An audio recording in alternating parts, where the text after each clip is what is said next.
Selamun Aleyküm kıymetli izleyenler. Gündem Yorum'dan hepinize hayırlı akşamlar diliyorum.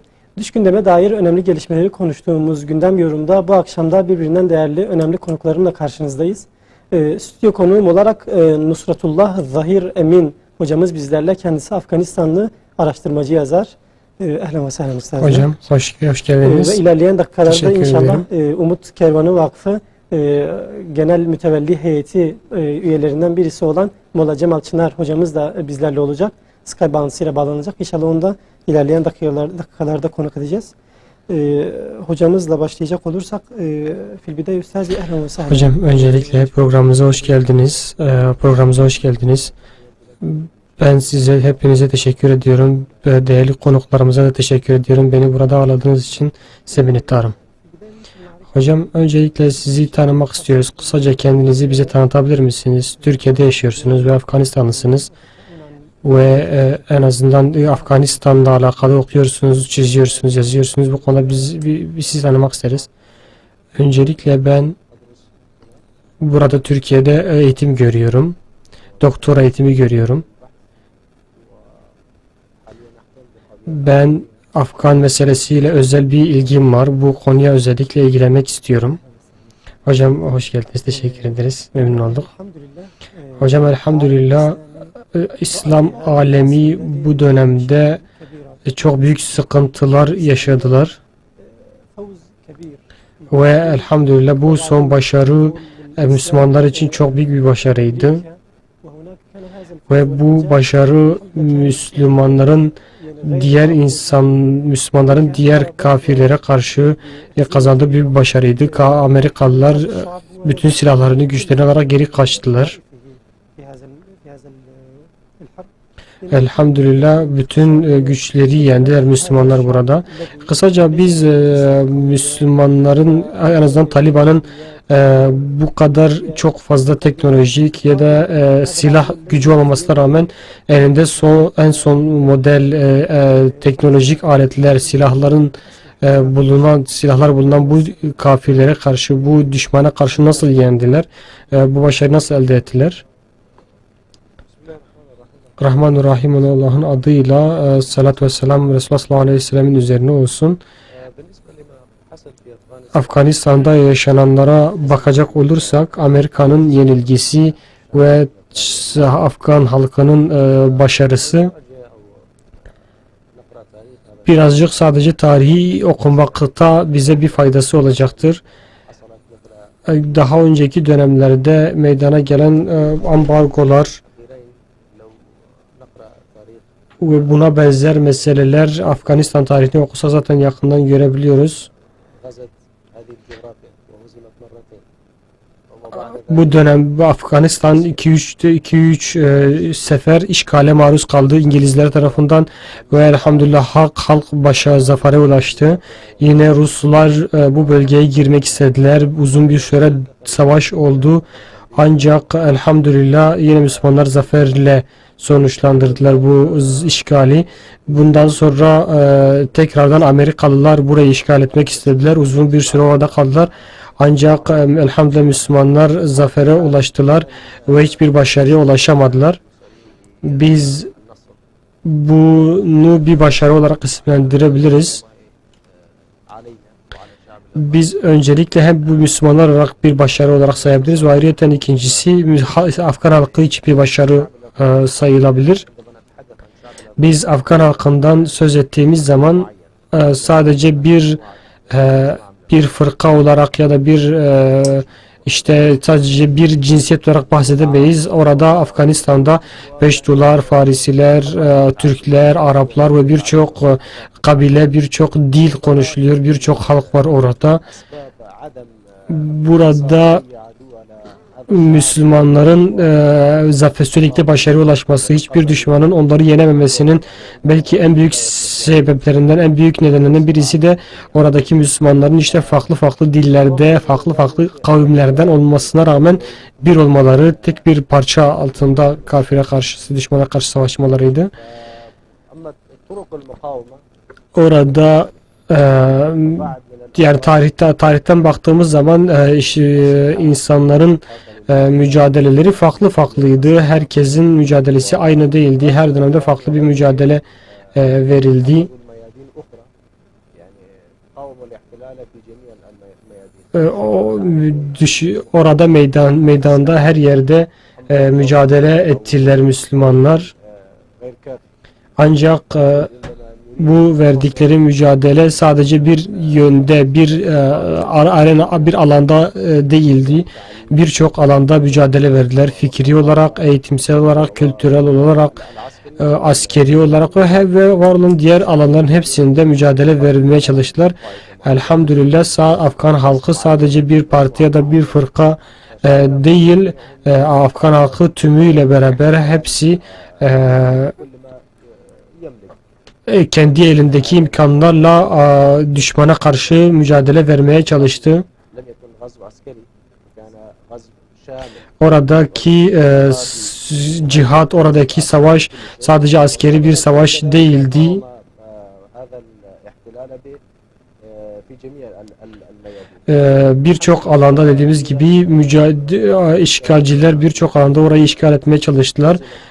Afganistan'da Amerikalılar büyük bir yenilgiye uğradılar. بفضل الله سبحانه وتعالى أولا وآخرا. Bu inşallah Amerikalıların oraya ilk ve son girişi olur. Bir daha giremezler. İnşallah bu işgalci olan, işgal edilmiş olan diğer İslam ülkelerine de örnek olur inşallah. Maalesef dediğiniz gibi bu başarının birçok sebebi vardı. Bunlardan bir tanesi de işte oradaki halkın işgale karşı ayaklanmasıydı. Bununla birlik olmaya çalışmasıydı. Elhamdülillah Taliban ve oradaki halk büyük bir başarıya ulaştılar. Ancak maalesef ne dünyadaki ülkeler ne de İslam ülkeleri Afganistan halkını tanımıyor. O ülkeyle ilişkilerini geliştirmiyor. Bu durum maalesef Afganistan halkında çok ciddi manada olumsuzluklar meydana getirdi. Afgan halkı büyük bir açlıkla, büyük borçlarla cebelleşmektedir. Bundan dolayı mesela kendi parası tekrardan kendisine ödenmiyor. IMF'deki bulunan paraları ya da Dünya Merkez Bankası'nda bulunan parası kendisine verilmiyor. Biz bunu nasıl açıklayabiliriz? Yani dünya Afganistan'ı neden tanımıyor? Özellikle de İslam ülkeleri neden Afganistan'ı, Afgan emirliğini neden tanımıyor? Ben bu soruyu cevaplamadan önce bir meseleye değinmek istiyorum kısaca. Afganistan halkı neden sürekli işgal ediliyor? Bu konuya değinmek istiyorum özellikle.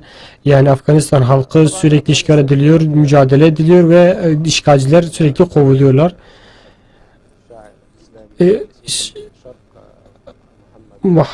Muhammed İkbal Doğu'nun profesörü, büyük şair Muhammed İkbal şunu söylüyor.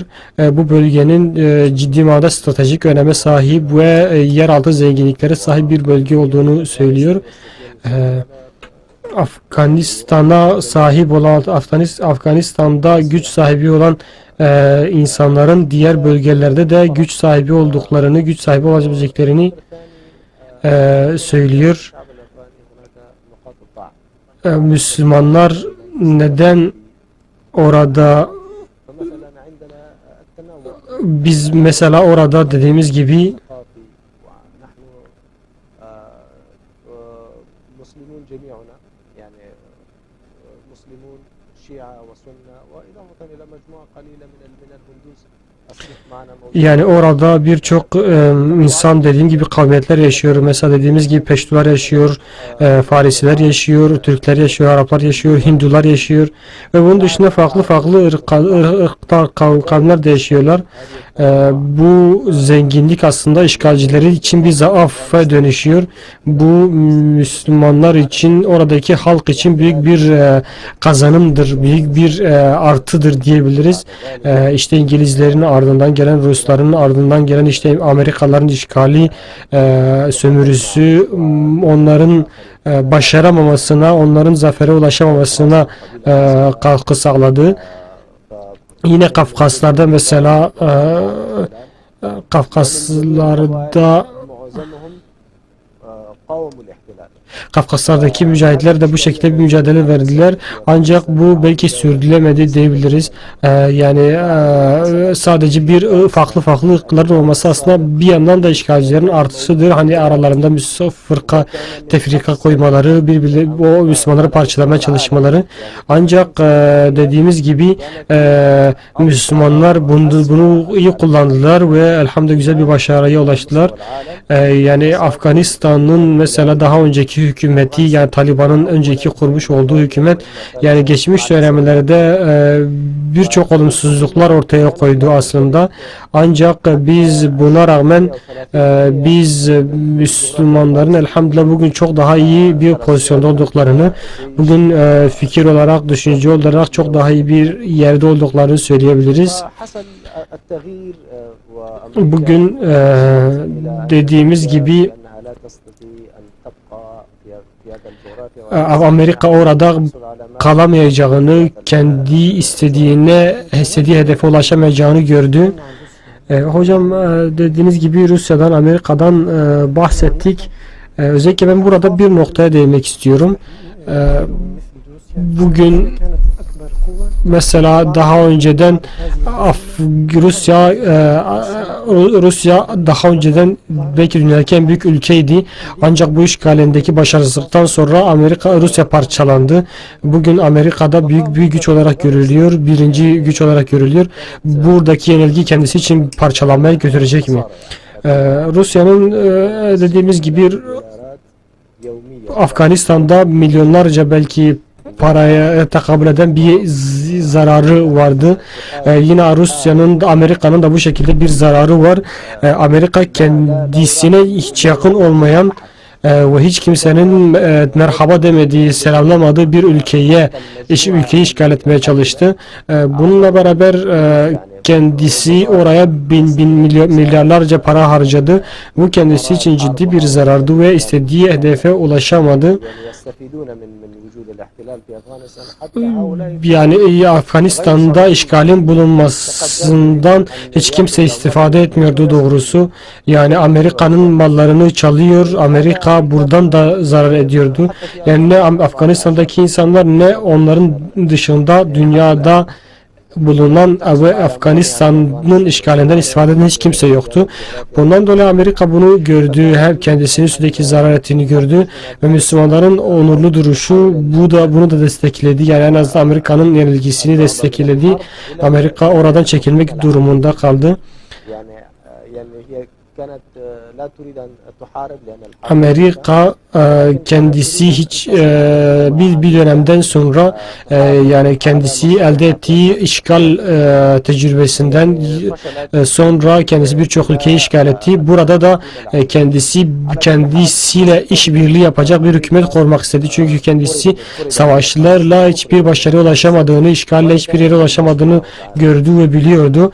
Bundan dolayı orada bir kendisiyle işbirliği yapan işbirlikçi bir devlet kurmak istedi. Ancak bunda da başarılı olamadı. Bundan dolayı Afganistan'ın orada Amerika'da orada bulunması bütün Müslümanlar için zarardı. Bundan dolayı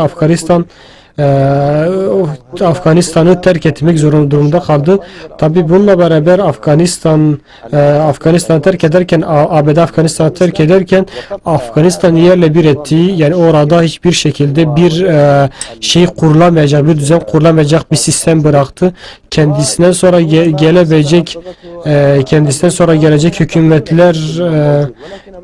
gelecek hükümetler bu Amerika'nın yıktığı yıkımları ya da yerle bir ettiği eşyaları, sistemleri düzeltmekle uğraşsınlar. ABD Afganistan havaalanından ayrıldığı zaman yani Afganistan'da oradaki camları dahi yani orada bulduğu her şeyi kırıp parçalamaya çalıştı. Bu şekilde kaçmaya çalıştı ki orada bir zarar meydana getirsin, maddi zarar ve manevi zarar meydana getirsin. Ancak dediğim gibi bugün hükümetlerin neden tanımıyor meselesine geldiğimiz zaman bugün Afganistan Afganistan'da kurulan hükümet bütün insanlara, hatta bütün dünyaya karşı o çok olumlu, çok yapıcı bir açıklamalar yapıldı, adımlar atıldı. Ancak buna rağmen halkın içerisinde bir korku var. Yani Afganistan halkı Taliban'a karşı bir olumsuz bakış açısı var. Yani şu şekilde küçük bir nispet de olsa bu mesele devam ediyor ve bu sadece Afganistan halkıyla sınırlı değil. Diğer ülkeler bu şekilde bakıyorlar. Taliban halkın %100 hepsini temsil etmiyor. Peştuları temsil ediyor, Farisleri temsil ediyor. Ancak bunların hepsini, yani bütün halkı temsil ettiğini söyleyemeyiz. Bugün elhamdülillah Afganistan'da meydana gelen değişimin olumlu bir değişim olduğunu kabul ediyoruz. Ancak bu olumlu değişimin yeterli olmadığını söylüyoruz. Yeni şeylerin meydana gelmesi gerektiğini söylüyoruz ki Afgan halkı bu hükümeti sahiplenebilsin, ki bu hükümette bütün halkın maslahatını, bütün halkın işini, bütün halka yönelik çalışmalarını yapabilsin. Bunun için öncelikle bu hükümetin şunu yapması gerekiyor, şunu yapması gerekiyor. Afganistan hükümetinin şu an ilk başta Afgan halkı tarafından tanınması gerekiyor. Afgan halkı kendisini temsil eden insanların bu hükümet içerisinde yer aldığını bilmesi ve tanıması gerekiyor. Hocam, bugün Afgan halkı bunu tanımıyor mu diyebiliriz? Yani Afgan halkı yani bu hükümetin kendisini temsil etmediğini mi düşünüyor? Ya da önceki hükümetten daha iyi olmadığını mı söylüyor? Ya da bütün fırkalarını, bütün mezheplerini temsil etmeyen bir hükümet olarak mı görüyor? Bunu tekrardan Cemal Hocam tamamladıktan sonra program inşallah. bahsettiğim gibi Molla Cemal Çınar hocamız bizlerle, Umut Kervanı Genel Başkan Yardımcısı. Cemal Hocam hoş geldiniz. Hoş bulduk. Hayırlı yıllar. Eyvallah hocam. Hocam Afganistan'dan bahsediyoruz. Evet buyurun hocam. Akşamlar diliyorum. Eyvallah, biz de hayırlı akşamlar diliyoruz. Afganistan'dan bahsediyoruz hocam ve siz de Umut Kervanı Vakfı olarak geçtiğimiz 2 hafta önce Afganistan ziyaretinde bulundunuz ve ciddi projelerle orada yoksul halka yardımcı olmaya çalıştınız. Yani şeyden başlayalım öncelikle aslında Afganistan ziyaretinizle ilgili Afganistan'ı nasıl gördünüz? Afgan halkını kısaca böyle anlatmak isterseniz nasıl özetlersiniz? Evet, teşekkür ediyorum. Şu anda rehber bizi izleyen tüm izleyicilerime size de hayırlı akşamlar. Hayırlı akşamlar. Önce şöyle bir cümle. Afganistan'daki mücahitler 3 büyük dünyanın şu anda bir tanesiyle karşısında durmaktan korktuğu 3 büyük kapitalist süper devleti ülkelerinden çıkaracak kadar görevlerini yaptılar. Bu saatten sonra görev ümmete düşüyor. Evet. Ümmete mücahitlerin cihatlarını selametle kavuşturup Amerika'yı rezil ederek kendi ülkelerinden kovduktan sonra dünya Müslümanlarının, ümmet Muhammed'in, Afganistan'ın bu izzetini muhafaza etmek mücahitlerin görevi olduğu kadar ümmetin görevi olduğunu kanat getiriyorum. Mesela böyle bir kıyasla anlatayım. Afganistan 40 yıl Rus, Amerika ve İngiltere karşı NATO gücüne karşı kendi imkanlarıyla mücadele edip muvaffak olmalarıyla bugün dünyanın en süper silahlarına sahip olan Ukrayna'nın 40 gün Rusya'nın karşısında duramadığını gördüğümüzde imanla yapılan hizmetler ile dünya için yaşayan insanların, yani dünyalık insanla iki dünyaya inanan insanların ayakta duruş bakımından, mücadeledeki azmin farkını görmek bakımından fazla şey söylemeye gerek olmadı kanatındayım. Evet. Şimdi Afganistan halkı gördüğümüz kadarıyla böyle sofi meşrep bir halktır. Yani tasavvufa meyilli, zikirlerini, ibadetlerini illa da bir şeyhin dergahında mürit olmayı kastetmiyorum. Yani tasavvufi bir ruha Allah-u Teala karşılık teslimiyette en böyle hiçbirimizin dayanamayacağı kadar büyük yokluk ve yoksulluklarda Allah'a hamd etmeyi terk etmeyen, böyle şükreden bir kavim olduğunu gördük. Çok misafirperverdirler. Yani biz kendilerine yardım götürüyorduk. Götürdüğümüz yardımı tekrar bizimle beraber paylaşarak yemeklere, kıyafetlere bizi davet etmeye çalışıyorlardı yani. Gelin bize oturun, gelin işte sizi misafir edelim gibisinden. Bu bir. İkincisi, çok zor şartlar altında. Mesela Mezar-ı Şerif'te biz bir 1200 ailenin bulunduğu bir kampa gittik. Orada çocukların birçokları hafız, camiye gitmeyen, namazını kılmayan, orada iffetini muhafaza etmeye çalışan.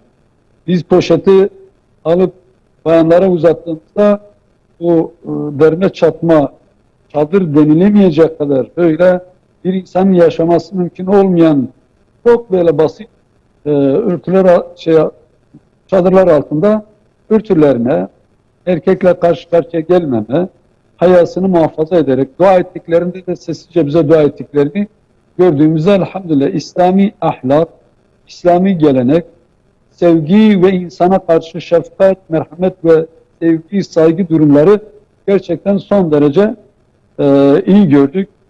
Öbür taraftan da ihtiyaç bakımından da bir insanın ne kadar ihtiyaç varsa Afganistan'daki muhacir insanlarımızın her yönüyle ihtiyacı var.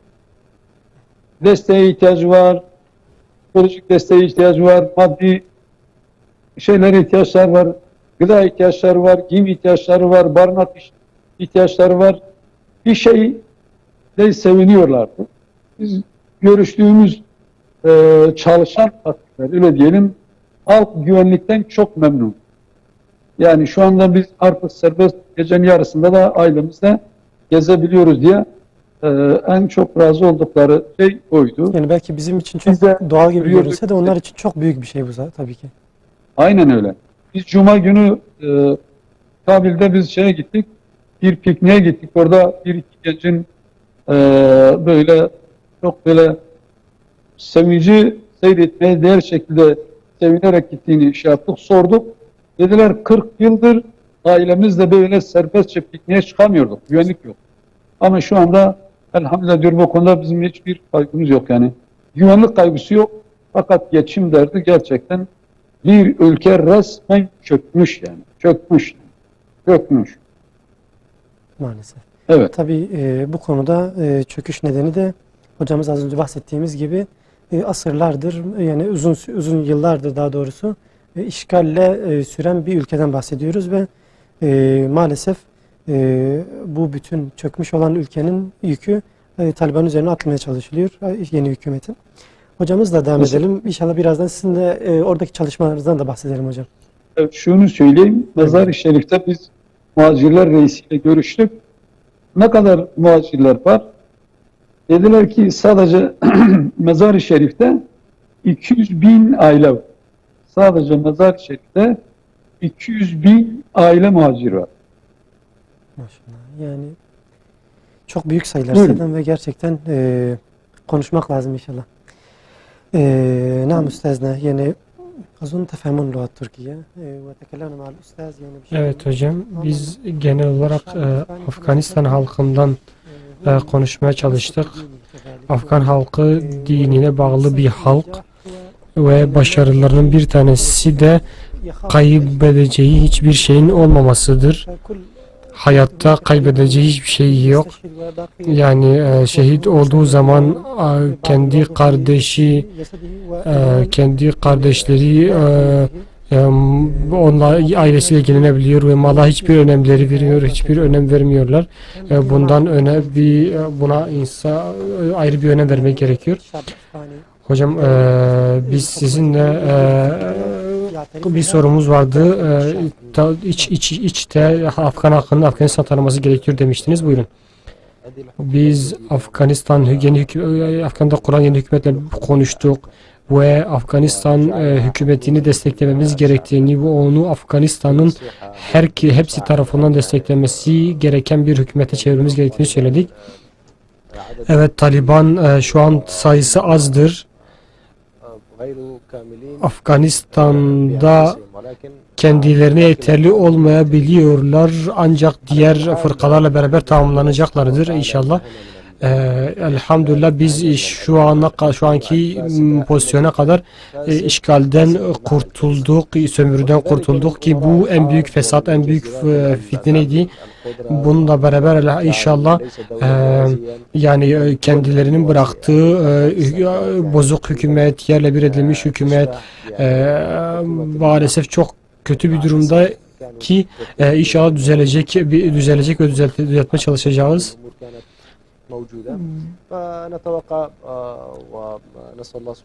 Bugün inşallah Allah-u Teala'dan bütün bu sıkıntılardan da kurtulmayı bize göstermesini temenni ediyoruz. Afganistan hükümetinin şu an Afganistan halkına karşı daha fazla bir esnek, daha fazla kapsayıcı olması gerekiyor. Bugün Afganistan hükümetinin tanınabilmesi için başta dediğimiz gibi Afgan halkının onu daha fazla sahiplenmesi gerekiyor ki Hindistan, Afganistan, Hindistan, Çin, Amerika, Rusya ve benzeri büyük ülkelerin dışında İslam ülkeleri bu halkı tanıyabilsinler, bu halkı bir devlet olarak görsünler. Elhamdülillah Afgan halkları, Müslüman ülkelerin vatandaşlarının kalbi Afgan halkıyla beraberdir. Ancak maalesef İslam hükümetlerinin liderleri Afganistan'la yan yana gelmek istemiyorlar. Kendileri işgalciden, Amerika'dan yeşil ışık yakmasını bekliyorlar. Bugün dışişlerinin yeni kurulan hükümetin dışişleri elhamdülillah çok güzel bir çalışmaları var. Birçok ülkeyi ziyaret ediyor ve birçok yeri ziyaret etti. Yani geçmiş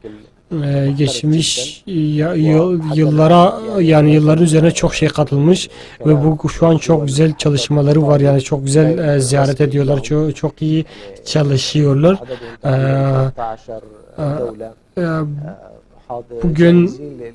Bugün 13 tane hükümet Afganistan'ı tanımak için hazır pozisyon bekliyor. Ancak dediğimiz gibi Amerika'dan yeşil ışık bekliyorlar. Bunlar işte Orta Afrika ülkesi, Pakistan, Endonezya, Malezya, hatta Rusya dahi diyebiliriz. Bu ilk başta Afganistan hükümetini tanıyacak ülkelerden birisidir. Bütün bunlara rağmen dünya genel olarak bazı istekleri ve bazı maslahatleri var. Bu maslahatlerin yerine gelmesini istiyor. Bununla beraber işte Afganistan hükümetinin bütün Afgan halkını temsil etmesini, bununla beraber işte bütün hepsini kucaklamasını istiyorlar. Ve dediğimiz gibi bu şu anki hükümet bütün Afgan halkını tam kapsamıyor. Bunun için çalışıyor da tabii ki, ancak dediğimiz gibi daha o seviyeye ulaşabilmiş değildir.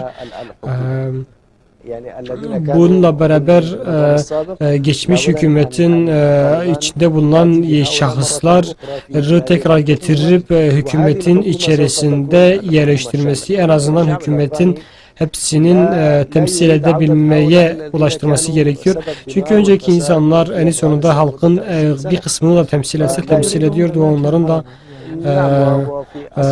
en azından halk bunları da hükümete yer aldığını görse bunları tanıyacaktır. Bu insanlar zaten Afganistan halkını aslında sevmiyorlar. Yani Afganistan halkının maslahatını istemiyorlar. Bunlar milyonlarca parayı çalarak ülke dışına kaçtılar, doğrudur. Ancak bütün hepsine rağmen bunların tekrardan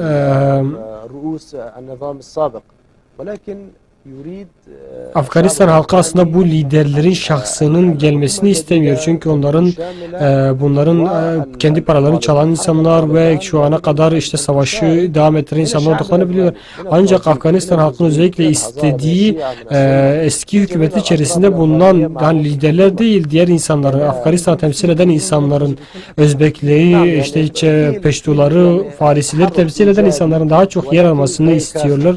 Dediğimiz gibi bugün elhamdülillah bunları temsil eden insanlar var. Ancak bu yeterli değil. Bunun daha fazla çoğaltılması gerekiyor ki Afgan halkını tam manada temsil edebilsin. عندما نحن فرضنا Bugün biz إخواننا ولم kendi نشاركهم kardeşlerimizi kovar ve hükümetin içerisine yerleştirmezsek ki kendilerinin hükümetin içerisinde yer alma hakları var. Bunlar da otomatikmen başka ülkelere gidecekler ki bu ülkeler emperyalist ülkeler olacak, komünist ülkeler olacak. Bu durumda bu şahıslar Afgan halkına karşı çalışmalar yapacak. Bunun için biz bütün Afgan hükümetinin bütün Afgan halkını kapsayıcı, kucaklayıcı, daha fazla yer alacak, hükümette daha fazla yer almasını sağlayacak adımlar atmasını istiyoruz. Bu durum en azından Afganistan'ın daha hızlı bir şekilde tanınmasını sağlayacaktır. Afganistan halkı geçmiş yıllarda yani çok büyük savaşçılara ev sahipliği yaptı. Orada birçok savaşları gördü, müşahede etti. Bunun mesela 2 milyon insan belki yurdundan edildiği, yüz binlerce insan öldürüldü. Tabi savaşlar, yıkımı, yetimlerin o meydana gelmesini, işte insanların ölmesini, yaralanmasını doğurmaktadır. Ondan dolayı Afgan halkı birazcık rahatlık istiyor, birazcık sakin olmak, birazcık huzurlu bir ülkeye dönüşmek istiyor. Kendisi diğer ülkelerin huzuruna kavuşmak istiyor. Bundan dolayı biz de sadece Afganistan'da değil, diğer basından da siz değerli seçkin televizyonunuzun da basınlarınızın da Afgan halkıyla beraber olmasını, sürekli Afgan halkın desteklemesini, Afgan hükümetine ve Türkiye hükümetine, kendi hükümetlerine nasihatte bulunmasını istiyoruz ki en azından Afgan halkıyla bir olmasını, hükümetiyle bir olmasını sağlamak için safları birleştirilmesini sağlasın. Elhamdülillah bugün Afganistan'dan işgalcilerin kovulmasını kovulması nimetini bize bahşetti.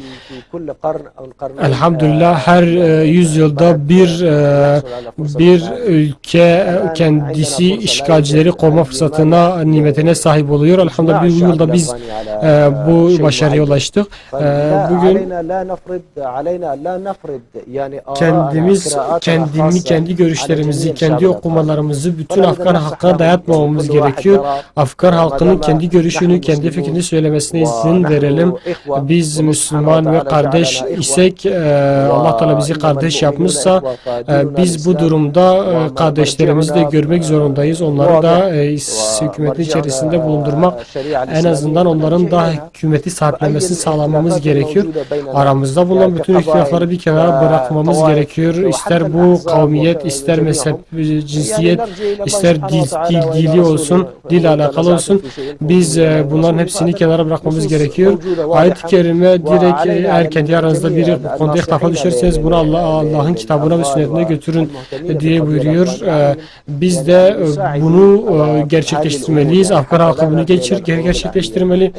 Biz aramızdaki ihtilafları bir kenara bırakarak elimizdeki bu fırsatı en iyi şekilde değerlendirmemiz gerekiyor. Biz eğitimsel olarak, kültürel olarak, ekonomik olarak kendimizi geliştirmeliyiz. Bu hatta diğer Afganistan kendisini geliştirip hatta yani komşu ülkelere yardımcı olması, İran gibi, Pakistan gibi kendi silahlarını, kendi ekonomisini ayakta tutabilen hükümet olmak istiyor. Bundan dolayı bu sadece dediğimiz gibi bu fırsatı değerlendirmemiz gerekiyor. Bu fırsat elhamdülillah elimize ulaşmış. Bu fırsatı iyi değerlendirmemiz gerekiyor. Ben elhamdülillah bu fırsatı çok değerli biliyorum. Birbirimize karşı kalbimizi yumuşatmasını temenni ediyorum Allah Teala'dan. Birbirimize karşı güç değil yumuşaklığı kullanmayı temenni ediyorum.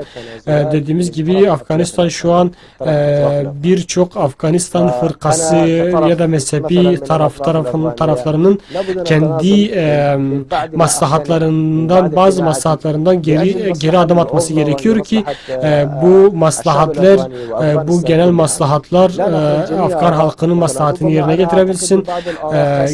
Ben sadece kendi görüşümü, kendi aklımdaki meseleyi dayatmamam gerekiyor.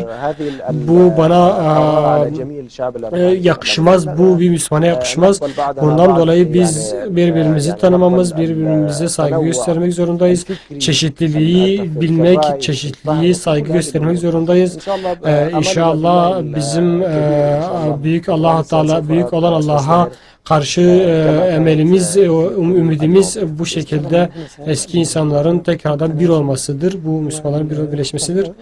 İnşallah dediğimiz gibi birinci adım budur ve bekleriz ki bu adım Şeyden bahsettik, gerçekleşir. Afganistan'daki ekonomik durumun gerçekten çok kötü durumda olduğundan bahsettik. Yani şunu aslında belirtmek gerekiyor.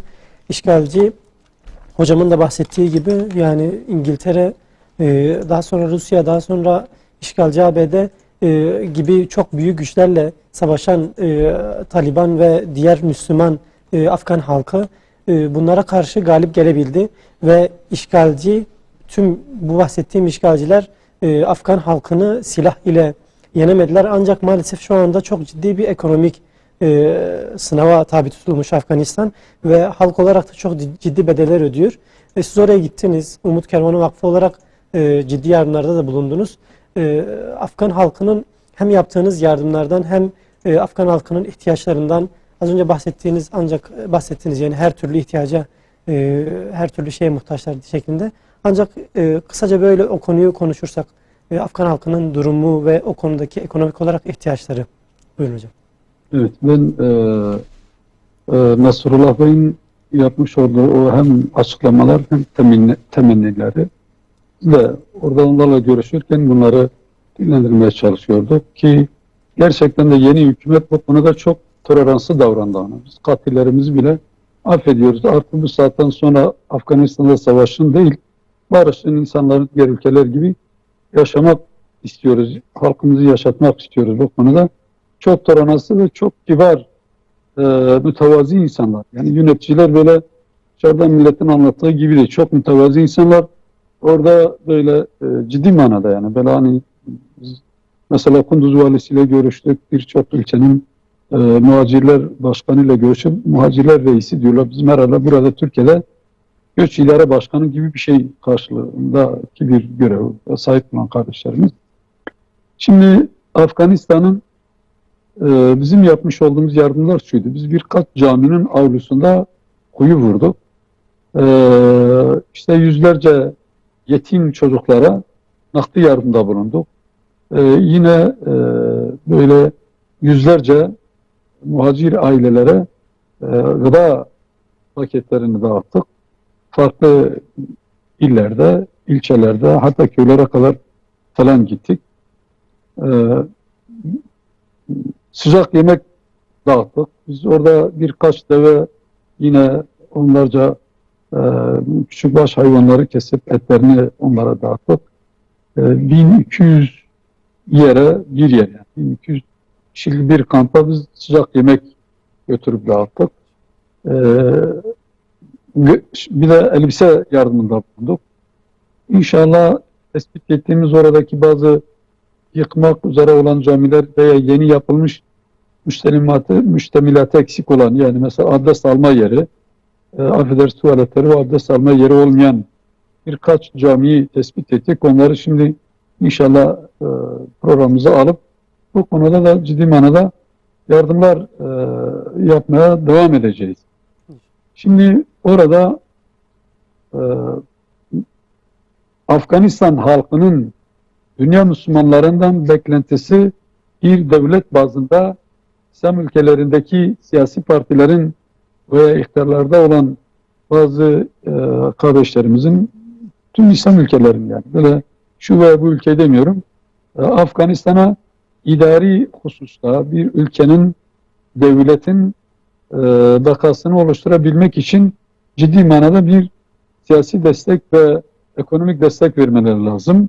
Mesela bu şehirlerin altyapısıdır, temizliktir, kanalizasyondur, çok ciddi ihtiyaçları var. Yardım kuruluşlarının seferber olmaları lazım.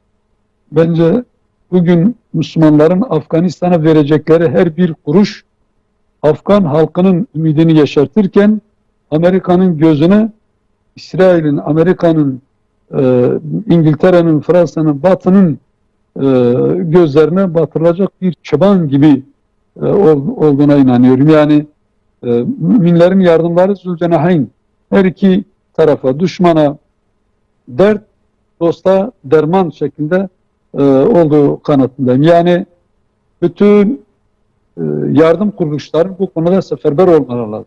Çok ciddi manada. Severlerin böyle gidip gören bir insan olarak söylüyorum. Oradaki o muhacirlerin durumlarını görmeden Afganistan'dan yalın ayaklarla çocuklarını kucağına alıp gelip yollarda tutunarak vefat eden, inşallah şehittirler, vefat eden kadınların niçin böyle yaptıklarını anlayamıyoruz. Yunanistan sınırında donarak orada bekleyip de bir iş bulabiliriz diye bekleyip sonradan donarak vefat eden kardeşlerimizin niçin böyle yaptıklarını akıl erdiremiyoruz. Yani tanımlayamıyorduk, insan anlayamıyordu. Fakat gittik oradaki durumları gördük. Aynen öyle. Ölümüne de olsa insan hayatta tutunmak için artık bunun ne gelse onu yapmak mecburiyetinde kalıyor. Yani milyon sayısında muhacir insanlardan bahsediyoruz. Yani o çadırlardan soruyoruz. Adam diyor ki 10 yıldır, 7 yıldır, 8 yıldır biz bu çadırlarda kalıyoruz. Bu konuda yöneticiler de inceliği muhacirlere vermişler. Yani götürüp yardım yaptığımız şeylerin hepsini biz oradaki yöneticilerle de görüşüyorduk. Zaten birçok yerde o muhacirler reisleri bize liste verdiler. Onların verdiği liste üzerinde götürüp yardım yapıyorduk. Yani bu muhacirler ayakta dursa bunların duasıyla Afganistan tekrar ayakta durur diyerekten böyle çok ciddi manada üzveride bulunduklarını gördük. Yani Afganistan halkı şu ana kadar silahla düşmanla karşı yaptığı fedakarlığı şu anda sabır ve metanetle tekrar mücadelelerine devam ediyor. Ümmetten bir destek bekliyor. Tekrar söylüyorum, Afganistan'da benim gördüğüm kadarıyla tüm İslami yardım kuruluşları bugün dünyanın birçok mağdur ülkesinden öncelikli olarak Afganistan halkının öyle devlet tam oturuncaya kadar ekonomisini biraz düzeltip artık kendi işlerini kendileri halledebildiği zamana kadar İslam ülkelerindeki tüm Müslümanların seferber olmalarının gerekli olduğunu ve en öncelikli yardım yapması gereken yerlerin buralar olduğunu, yıkılan çok cami var. Ciddi manada. Bu camilerde Kur'an okumak isteyen çocukların elinde kitap yok. Kitap bulmada zorlar. Biz götürdük orada yüzlerce Kur'an-ı Kerim, yüzlerce elifbalar dağıttık. Yani dolayısıyla o insanların çok ciddi manada yani çadır kent olsa bile en azından böyle bir insanın yaşayabileceği banyosunu, tuvaletini, temizliğini yapabileceği böyle kamp da olsa böyle biraz daha dünya standartlarına uygun bir kamplarda olsa hemen ilk etapta evler olmasa bile bu konuda çok ciddi manada yardım yapmaları lazım. Evet. Nusratullah Bey'in söylediği gibi Afganistan'daki yeni hükümete de biz orada söyledik, onlar da şiddetle bunun üzerinde duruyorlar. Katillerimizi bile affediyoruz. Katillerimizi bile affetmişiz. Asla kimseyi dışlamıyoruz. Afganlar yönetsin. Afganistan yeraltı kaynaklarını gayrimüslim ülkeler değil, İslam ülkelerindeki şirketler, devletler, partiler gelsin, bizimle ortaklaşa kursunlar, yapsınlar diyorlar. Demek ki oradaki hükümete de bir görev düşüyor. Dünya Müslümanları yardım kuruluş, dünya çapındaki yardım kuruluşlarına çok ciddi manada görev düşüyor.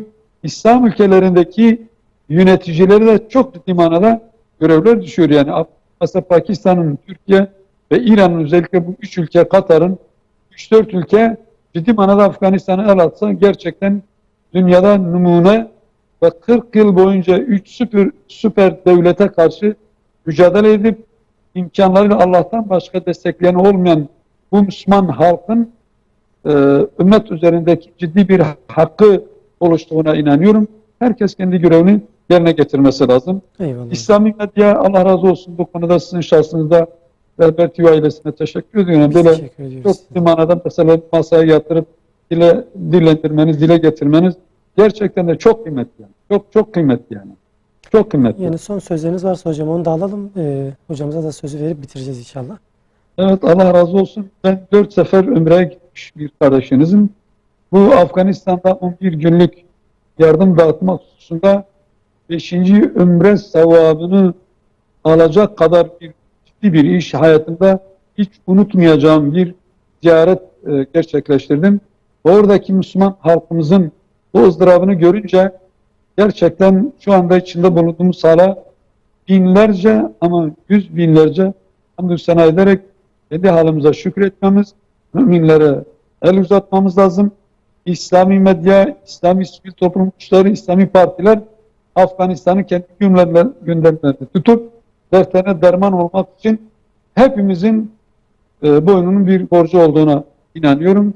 Ben size bu konuşma fırsatını verdiğiniz için çok teşekkür ediyorum. Gerçekten Eyvallah hocam, orada biz teşekkür ediyoruz. çok acınacak, anlatmakla insanın dile getiremeyeceği, yani 5-6 yaşındaki bir çocuğun çikolataya, oyuncaklara ihtiyaç olduğu bir yerde fırındaki ekmek poşetini verdiğinde öyle dakikalarca onu kucağında tutup, belki medyada gördünüz, biz yayınladık bunu. Çocuk böyle neredeyse ekmeği öpüp güle güle böyle dakikalarca onu kucağında oynatarak o ekmeğe nasıl sarıldığını gördüğümüzde hakikaten çok ciddi manada ümmetin büyük bir vebal altında, eğer yardım yapılmazsa, bu halk ekonomik olarak çökerse ciddi vebal altına kalacaklar. Hamdolsun süper silahlarla yıkamadılar ama süper imkanlarıyla da bu halkın yıkılmaması lazım, ayakta durması lazım. İnşallah. Biz de Müslüman olarak buna izin vermemeliyiz. Eyvallah hocam. İnşallah. Allah razı olsun. Size de Nusretullah Bey'e de hayırlı akşamlar diliyorum. Bizi izleyen tüm Rebek izleyicilerin içinde hayırlı geceler, bereketli saatler, rahat ve afiyet diliyorum. Allah ümmetin bir araya geldiği, Müslümanların kendi güçleriyle ayakta kalabildiği, Batı ve Doğu emperyalist ülkelere muhtaç olmadıkları günde izzetle ayakta durabildikleri günü görmeye Rabbim bize nasip ve müyesser eylesin. Hayırlı akşamlar diliyorum. Eyvallah hocam. Selametle kalın inşallah. Nam üstezne. Hocam tekrardan Maalesef maalesef vakit çok hızlı geçti. Daha birçok sorumuz vardı. Ancak maalesef vaktimiz kalmadı hocam. Son sözlerini alalım. İnşallah sizi başka bir programda tekrardan görmek isteriz. Son sözlerinizi alalım. Öncelikle size teşekkür ediyorum. Cemal Hoca'ya da teşekkür ediyorum. Çok önemli noktalara değindi. Bütün her şeye rağmen Afganistan birçok yardıma ihtiyaç duyuyor. Yani Müslüman kardeşlerin yardımını talep ediyor. Bu yardıma muhtaç.